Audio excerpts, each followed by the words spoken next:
YCP social media కోసం digital కార్పొరేషన్ని ఒక ఉద్యోగ పునరావాస కేంద్రంగా వాడుకున్నారు. 1, 2 కాదు, 129 మంది ఉద్యోగులు.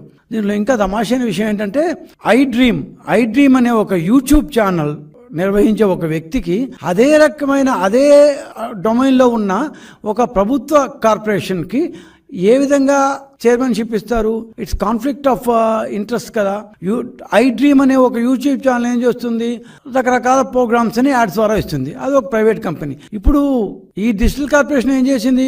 గవర్నమెంట్ ప్రోగ్రామ్స్ని యాడ్స్ ద్వారా ఇస్తుంది. సో వీళ్ళిద్దరు చేసే పని దాదాపు ఒకటే, కానీ ఏ రకమైన కాన్ఫ్లిక్ట్ ఆఫ్ ఇంట్రెస్ట్ అనే చూడకుండా జగన్మోహన్ రెడ్డి గారు ఆయనకి పాపం వాళ్ళకి ఇవ్వాలి అంటే అసలు ఆయన దానకర్ణుడు ఇచ్చేసాడు అన్నమాట. So Chinna Vasudevareddy has become the chairman. I dream Chinna Vasudevareddy has become the chairman of digital corporation. So వీళ్ళు ప్రభుత్వ డబ్బును యథేచ్ఛగా వాడుకున్నారండి. 4వ తేదీ రిజల్ట్స్ వచ్చిన గంటల్లోనే వీళ్ళందరూ సగం మంది దాంట్లో రిజైన్ చేసి వెళ్ళిపోయారు. అంటే అప్పటిదా సంపాదించాము, ఎట్లా గవర్నమెంట్ పోయింది, ఇంకా దీంట్లోనే మనం ఎట్లా చేస్తారు కదా, ముందే మనం చేసేసి ఈ దేశం నుంచి ఆయన ఉండేది కూడా ఇక్కడ కాదు, ఆయన ఉండేది యూఎస్లో ఉంటాడు. ఆ యూఎస్కి ఆయన యూఎస్ వెళ్ళిపోయాడు, ఎక్కడ వెళ్ళిపోయాడు తెలియదు, ఈ చిత్తూరు అనుకుంటాను.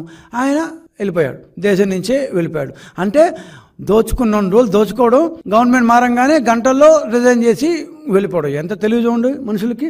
సాంప్రదాయ న్యూస్ పేపర్ యాడ్లు సాక్షి ద్వారా ఇస్తుంటే గూగుల్ యాడ్స్ కోసం కొన్ని కోట్లు ఖర్చు పెట్టాడు ఈ మహానుభావుడు. వెరసి డిజిటల్ కార్పొరేషన్ ఒక అస్తవ్యస్త వ్యవస్థలాగా తయారు చేసి దోచుకున్నారు. సో తమ వారి కోసం ఒక ఏకంగా ఒక కార్పొరేషన్ ఏర్పాటు చేసిన ఘనుడు జగన్మోహన్ రెడ్డి గారు.